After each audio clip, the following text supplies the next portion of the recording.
예전에 대기업 그 회장님이 이런 얘기했죠. 마누라와 자식만 빼고 다 바꿔라. 어, 그래서 그 기업 전체 문화를 바꾸기 위해서 끊임없이 이렇게 애를 쓰는 그러한 모습들을 우리가 잘 알고 있습니다. 또 선거 때만 되면 뭐 모든 걸 다 바꿔 뭐 이런 노래 틀어놓고 바꾸려고 애를 쓰죠. 세상은 계속 변화되고 있습니다. 달라지고 있습니다. 근데 나는 변화되고 있는지, 우리 교회는 달라지고 있는지 우리는 좀 깊이 생각을 해볼 필요가 있습니다. 바다에 보리새우라는 놈이 있는데요. 얘는 허물을 벗어야만 살 수 있는 아이입니다. 그래서 이 보리새우가 어릴 때에는 허물이 아주 부드럽습니다. 그래서 그 허물을 벗는데 전혀 지장을 받지를 않습니다. 그래서 자주 허물을 벗는데 점점 시간이 지나가면서 허물이 딱딱하게 되고, 그리고 허물을 벗는 기간이 길어집니다. 그러다가 허물이 점점 딱딱해지면 더 이상 허물을 벗지 못해서 그 허물 속에 갇혀서 새우가 죽게 됩니다. 어떤 조직이나 교회도 마찬가지라고 생각합니다. 세상은 변화되고 있는데 우리가 변화되지 않고 가만히 있으면 망하게 되어 있습니다. 우리가 뭔가를 시작할 때는 좋은 의도를 가지고 시작을 합니다. 본질을 붙잡고 시작을 합니다. 그런데 시간이 조금씩 흐르다 보면은 그 원래 뜻은 사라지고 형식만 남아요. 껍데기만 남아요. 그리고 그 껍데기만 지키려고 애를 쓰는 모습들을 보게 됩니다. 그래서 우리는 늘 그 본래 뜻, 그 원래 취지를 자꾸 생각하기 위해서 우리가 가지고 있는 껍데기, 틀은 조금씩 바꿔갈 필요가 있습니다. 우리가 그걸 바꾸지 않으면 원래 취지를 붙잡기가 참 어렵습니다. 우리가 우리 자신을 끊임없이 갱신시키려고 하는 노력이 없으면 교회가 속물로 전락하기가 참 쉽습니다. 마르틴 루터가 500년 전에 이 종교 개혁을 이루기 이제 시작을 했다고 그랬잖아요.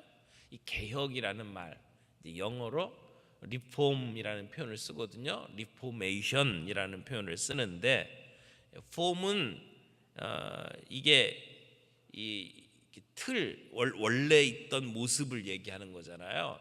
근데 리라고 하는 것은 거기로 다시 돌아간다. 리폼, 원래 있던 것으로 돌아간다, 그런 말이죠. 원래 있던 게 뭔데요?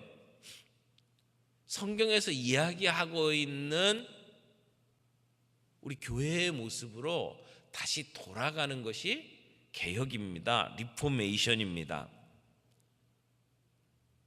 우리 주님이 교회를 세우실 때에 교회는 이래야 된다라고 말씀하시고 그렇게 원하셨던 모습으로 우리가 끊임없이 돌아가는 운동을 벌여야 된다는 거죠.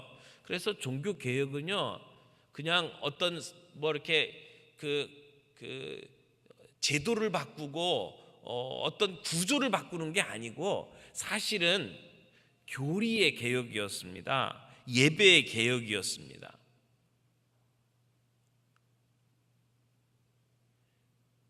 마땅히 성도들에게 읽혀져야 되고 가르쳐져야 될 성경을 사제들이 뺏어가지고 자기들의 손아귀에만 쥐고 있었던 것을 모든 성도들에게 돌려주는 것이 종교 개혁이었습니다. 예전에 한국의 강해설교를 이렇게 가르쳐 주시기 위해서 한국에 방문을 종종 하셨던 영국의 강해설교가 데니스 레인이라고 하는 목사님이 계셨는데, 그분이 우리 한국 교회로 오셔서 이런 뼈 있는 충고를 하고 가셨습니다. 한국 교회에 부흥과 성장을 자랑만 하지는 마십시오. 한국 교회도 이제 변하지 않으면 시대 속에 버려진 창고나 박물관이 될 수 있다는 것을 뼈저리게 느껴야 합니다. 100년 전에 영국은 한국과는 비교할 수 없을 만큼 교회의 전성기를 누렸습니다. 그러나 그 화려하고 자랑스럽던 영국 교회가 지금은 텅텅 비어있고 박물관처럼 전설이 되어가고 있습니다. 앞으로 50년, 100년 뒤에 한국 교회가 지금의 영국 교회와 같이 되지 않는다는 어떤 보장도 없습니다. 맞습니다. 우리는 끊임없이 갱신해야 합니다. 미래를 바라보면서 준비해야 합니다. 우리가 이렇게 성장했다, 허세를 부리고 있을 때가 아닙니다.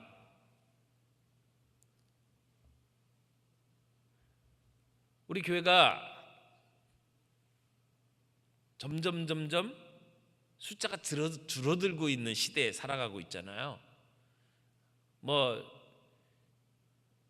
얼마 전까지만 해도 한국 교회의 성도가 1000만이니 1500만이니 그렇게 외치다가 지금은 그 인구조사 통계로 800만을 이야기합니다. 그런데 그 800만 가운데에도 우리 교회뿐만 아니라 이단들까지 다 포함해서 800만을 이야기하거든요. 그리스도인이라고 하는 것이 사회에서 비웃음을 받고 있는, 교회를 향해서 손가락질을 하고 있는 시대 속에 저희들이 살아가고 있습니다. 이런 시대에 우리가 다른 사람 탓하고 절망하고 있을 때가 아닙니다.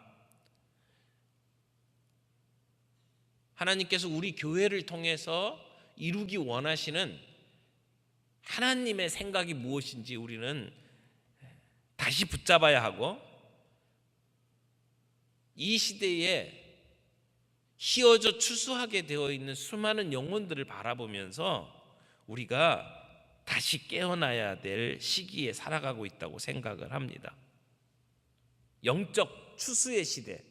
그럼에도 불구하고 우리가 위기의식을 갖지 아니하고 그저 편안하게 살아가면 안 된다고 봅니다. 오늘 우리 에스겔 성경 본문을 함께 봤습니다마는 이 에스겔이 살던 시대는 이스라엘 역사 가운데 가장 암울했던 절망적인 시대였습니다.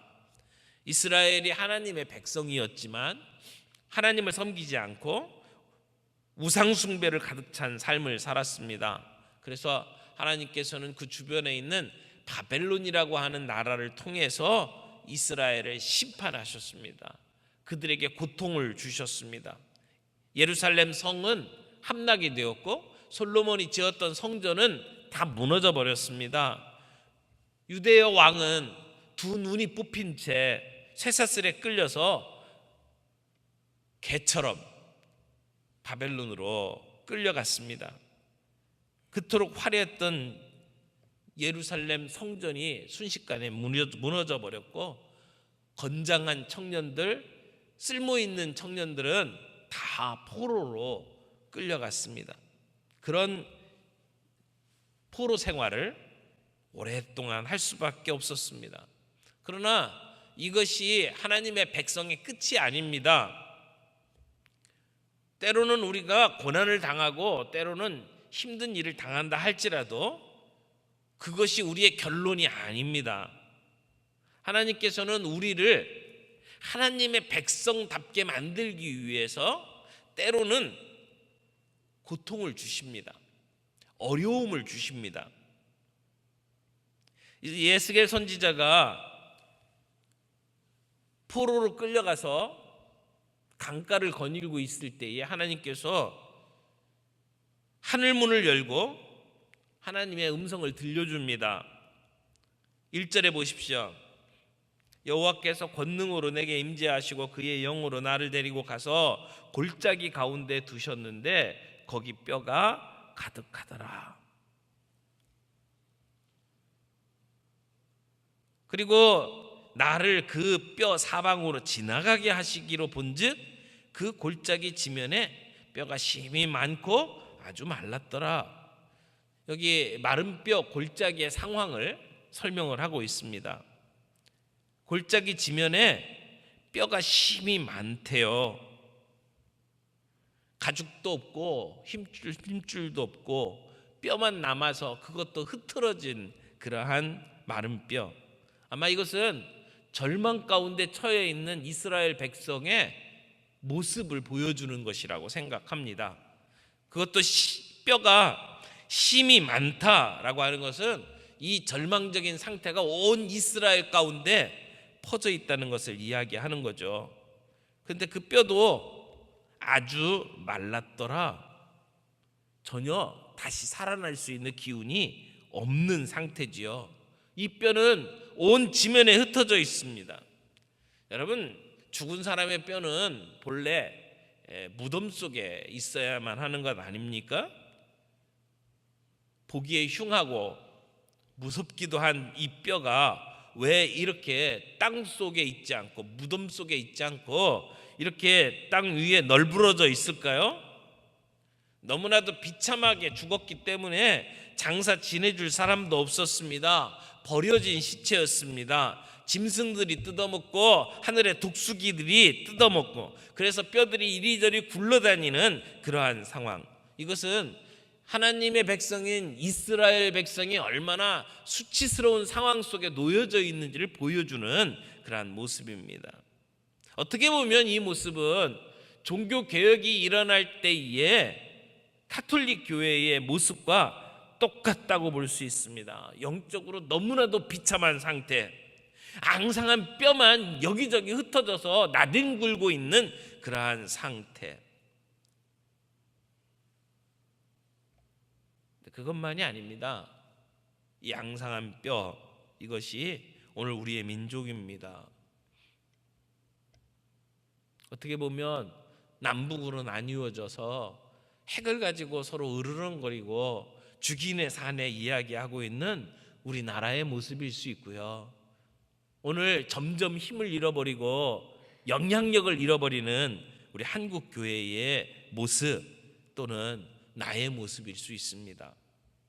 그런 상황 속에서 하나님께서는 에스겔에게 사명을 줍니다. 4절 말씀 보십시오.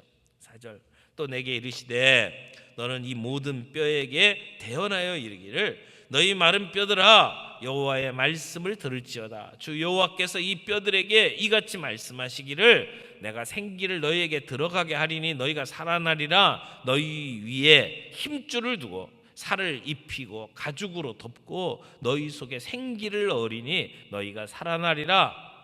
또 내가 여호와인 줄 너희가 알리라 하셨다 하라. 이것이 에스겔에게 주신 사명입니다. 마른 뼈들로 하여금 하나님의 말씀을 듣도록 만들라는 겁니다.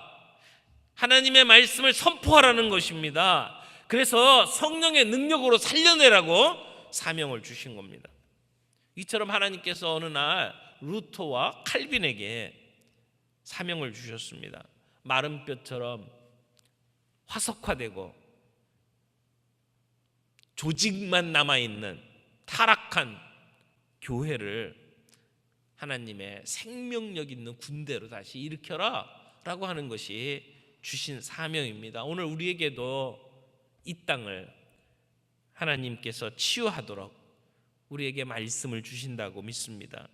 여러분, 루터가 1517년 10월 31일 비텐베르크 성교회 정문에다가 95개 조항을 걸었다고 이야기를 하지 않았습니까? 그렇게 해서 종교개혁이 시작이 되었는데 나중에 신성 로마 제국의 황제인 까를 5세가 이 루터를 회의에 부릅니다. 제국 회의에 루터를 소환을 합니다. 그러면서 내가 너의 신변을 보장할 테니까 이 제국회의에 와라. 여러분, 루터가 그 자리에 가면 죽을 수도 있었습니다. 사실은 루터보다 딱 100년 전에 체코에 후스라고 하는 종교 개혁가가 있습니다. 후스가 마르틴 루터가 했던 것 같은 그런 개혁을 했어요. 체코 말로 성경을 번역했고, 그리고 교회를 번역하는 일에 굉장히 앞장을 섰던 사람인데, 그때 종교회의가 이렇게 소집이 되고 후스를 불렀습니다. 그때 그 황제가 후스에게 내가 내 신변을 보장할 테니까 와갖고 네가 할 말을 해라. 그래서 갔습니다. 가가지고 거기서 잡혀가지고 화형을 당했습니다. 보장해 준다는 것이 아무런 의미가 없다는 것을 루터가 알고 있었을 겁니다. 바로 100년 전에 똑같은 상황에서 자기의 믿음의 선배가 죽었던 것을 알고 있거든요. 그래서 자기 주변에 있는 친구들이 루터에게 절대로 거기 가면 안 된다 막았습니다. 그리고 피신을 시키려고 했습니다. 그런데 루터는 보름스의 그 제국의회 재판정 앞에 섰습니다. 그때 가면서 이런 얘기를 했어요. 보름스의 지붕을 덮은 수만 장의 기와장이 다 악마로 변한다 할지라도 하나님이 내 주장을 꺾으라고 말하지 않는 이상, 성경이 내 주장이 진리가 아니라는 것을 보여주지 않는 이상, 나는 당당히 내 목숨과 함께 이 재판정에 들어서리라. 루터는 그렇게 친구들의 권유와 만류를 뿌리치고 보름스의 제국의회로 들어갔습니다. 이게 하나님의 뜻이다, 이게 진리다, 그런 확신이 있었기 때문에 그랬죠. 그렇기 때문에 죽음을 무릅쓰고 결단을 내리고 각오하고 보름스로 갔던 겁니다.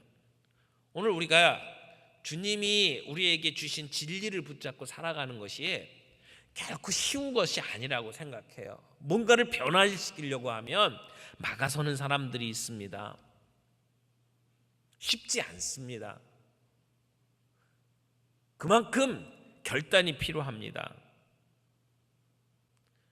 우리가 하나님의 사람으로 이 땅에 우리의 사명을 이루어 가려면 우리 안에 죽음을 각오하는 결단, 우리 안에 이글거리는 비전, 사무치는 사명감이 필요하다고 생각을 합니다. 오늘 이 새벽에 주님께서 우리를 이 시대에 루터로 부르고 있다, 저는 그렇게 생각을 합니다. 하나님께서 이 뼈를 보는 에스겔에게 이렇게 말씀했죠. 인자야, 이 뼈들에게 희망이 있겠느냐? 이 뼈들이 능히 살겠느냐? 여러분, 그 뼈가 어떻게 살 수 있겠습니까? 인간적으로 보면 불가능한 일 아닙니까? 그래서 에스겔이 뭐라고 대답합니까? 3절 뒷부분에 보니까 주 여호와여 주께서 하시나이다. 이 얘기는 뭡니까? 불가능하다는 얘기죠. 인간적 눈으로 보면 불가능한 거, 주님도 아시지 않습니까? 하는 그런 얘기잖아요. 그런데 하나님께서는 그런 상황 속에서 에스겔에게 사명을 주시는 겁니다. 죽은 뼈들에게 선포하라는 겁니다. 뼈가 무슨 말을 듣나요? 뼈에게 무슨 귀가 있나요? 그런데 하나님은 희망이 없고 죽어있는 그 뼈들을 향해서 외치라고 말씀을 하는 겁니다. 생각을 해보세요. 에스겔이 하나님의 명령을 듣고 뼈를 향해서 지금 말하고 있어요.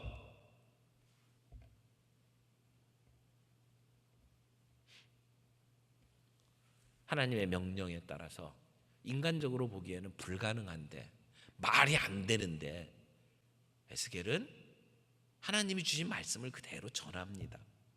여러분, 될 것 같아서 이루어지는 게 아닙니다. 안 될 것 같은데 하나님이 역사하시면 일어납니다. 성령님이 우리 가운데 역사하시면 살아납니다. 하나님의 명령대로 하니까 마른 뼈가 살아납니다. 일어납니다. 군대가 됩니다. 저는 우리가 신앙생활하면서 우리의 삶 속에 바꿔야 될 것들, 본질이 아닌 것들은 다 대버리고 자꾸 본질을 되찾는 운동을 벌려야 된다고 생각해요. 여러 가지 있겠죠. 교육도 있을 수 있고요. 세상을 향해서 나아가는 전도도 있겠고요. 구제도 있고요. 여러 가지 우리가 해야 될 일이 있겠지만 무엇보다 저는 예배의 갱신이 필요하다고 생각합니다. 무엇보다 하나님 앞에 나아가서 드리는 예배가 살아있는 예배가 되어야 합니다. 하나님께서는 우리에게 원하시는 것이 무슨 화려한 프로그램을 원하는 게 아니에요. 큰 거대한 예배당을 짓는 게 아니에요. 진정한 예배자를 찾고 계십니다. 예배가 뭡니까? 살아계신 하나님 앞에 나아가서 엎드리는 것이 예배 아닙니까? 그분의 앞에 나아가서 항복하는 겁니다. 하나님이 우리 가운데 임재하시는 것을 바라보면서 우리가 반응을 보이는 것이 예배입니다. 하나님과의 인격적인 만남이 예배입니다. 그러므로 우리의 예배의 중심은 사람이 되어서는 안 됩니다. 인간이 되어서는 안 됩니다. 예배는 하나님 외에 더 크게 보이는 게 있으면 안 됩니다. 하나님 외에 사람이 영광 받는 것, 그거 안 됩니다. 그래서 예배 가운데 지나친 것들은 우리는 자꾸 없애야 됩니다.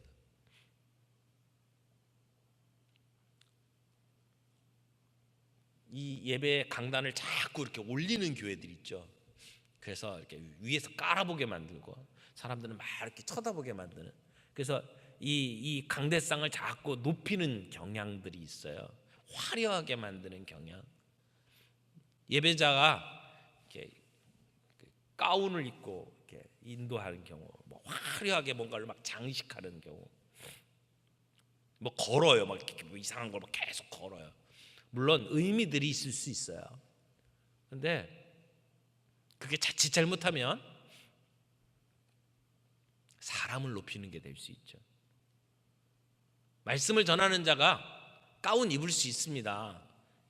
우리의 모습을 가리는 것으로 가운을 입을 수 있죠. 근데 거기에 박사학위 받은 줄들 몇 개씩 집어넣고 뭔가 나 이런 사람이다라고 드러내 보이는 것으로 만들게 되면 그것은 사람을 드러내는 것이지 하나님을 드러내는 게 아니거든요.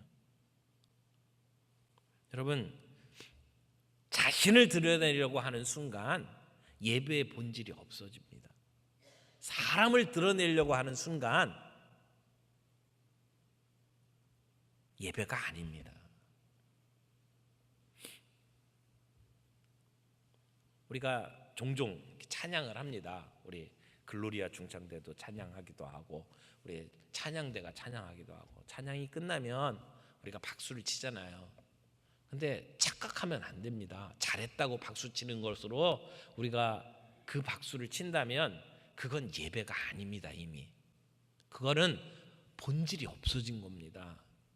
그 찬양을 통해서 우리 하나님을 높이는 것이 돼야 되고, 하나님이 영광 받도록 드리는 박수여야지, 그것이 우리 찬양대 잘했다 이렇게 박수치고 설교 잘했다 박수치고 그런 거면 이미 그것은 예배의 본질에서 벗어난 거죠. 물론 우리가 예배 시간에 우리의 감정을 표현할 수 있습니다. 하나님을 만났기 때문에 우리의 기쁨을 드러낼 수 있고, 하나님을 만났기 때문에 우리가 손을 높이면서 환영할 수 있고 찬양할 수 있습니다. 그러나 그것이 사람을 드러내고 사람을 자꾸 인정하려고 하고, 인정받지 못하면 자꾸 스스로 그런 인정받는 분위기를 만들려고 하는 것이라고 한다면 그것은 예배가 아니라는 겁니다. 오늘 우리의 예배 가운데 하나님을 만나야 되고 하나님의 음성이 들려져야 되고 우리 가운데 임재하시는 하나님을 경험하는 예배로 우리들이 나아가야 할 필요가 있습니다. 그러려면 우리가 가지고 있는 체면 좀 내려놓고요, 정말 하나님을 진지하게 바라보고 그냥 입만 옴짝달싹 이렇게 떠드는 그러한 찬양이 아니라 우리의 가슴에서부터 우러나오는 진정한 찬양으로 하나님 앞에 나아가는 것들이 오늘 우리에게 필요할 거라고 생각합니다. 새로운 노래들이 계속 불려져야 되고 정말 우리의 가슴에 담겨있는 그러한 찬양들이 좀 필요합니다. 사실 지난 주일날 저녁 오후에 우리가 찬양대회 했습니다마는 진짜 찬양은 그저 웃고 즐기는 것은 아니라고 생각해요. 내가 즐기기 위해서 부르는 노래라면 그건 찬양이 이미 아니에요. 하나님이 드러나셔야 되고 하나님이 기뻐하셔야 되는 그런 찬양으로 들려지는 것이 필요하다고 생각을 합니다. 그래서 우리의 마음에 정말 깊이 담아놓을 수 있고, 그래서 정말 우리의 생각, 우리의 느낌, 우리의 삶을 통해서 하나님께서 역사하시는 것을 드러내면서 하나님을 높이는 그런 찬양이 우리 예배 가운데 있기를 원하고, 하나님의 말씀이 있는 그대로 가감없이 듣기 좋은 말만 하는 것이 아니라 하나님이 우리에게 하시는 말씀이 온전히 선포되는 그러한 강단이 되어야만 진정한 예배라고 할 수 있습니다. 그러니까 예배 시간에 누구를 만나기 위해서 시간을 지키는 것도 굉장히 중요한 것 아닙니까? 우리가 어떤 마음을 가지고 예배에 나오느냐라고 하는 것도 정말 중요하지 않습니까? 우리의 인격을 드리고 우리의 시간을 드리고 정말 잘 준비해서 하나님 앞에 올려드리는 그런 예배가 살아날 때 에스겔이 보았던 그 마른 뼈들이 다시 살아나서 군대를 이루는 그런 놀라운 일들을 오늘 우리가 경험할 수 있게 될 거라고 믿습니다. 종교개혁은 교리의 개혁이었습니다. 진리의 개혁이었습니다. 예배의 개혁이었습니다. 오늘 우리가 우리의 신앙생활 속에 이러한 개혁이 계속되기를 바랍니다. 우리의 삶 속에, 우리의 사역 속에 하나님이 우리를 부르신 부름이 무엇인지를 다시 한번 살펴보고 우리가 바른 진리 위에 서기를 원합니다. 그저 형식적인 신앙생활이 아니라 종교개혁자들이 오직 성경, 오직 그리스도, 오직 은혜, 오직 믿음, 오직 하나님께 영광, 그렇게 부르짖었던 그 진리를 오늘 우리들이 다시 한번 붙잡고 주님 앞에 한 걸음 나아가 진정한 예배로 우리의 예배를 개혁하기를 원합니다. 예배의 영광을 회복하기를 원합니다. 우리의 마음을 쏟아서 정말 하나님을 만나는 예배로 우리가 갱신해 나가기를 원합니다. 이 시대에 하나님께서 우리를 부르십니다.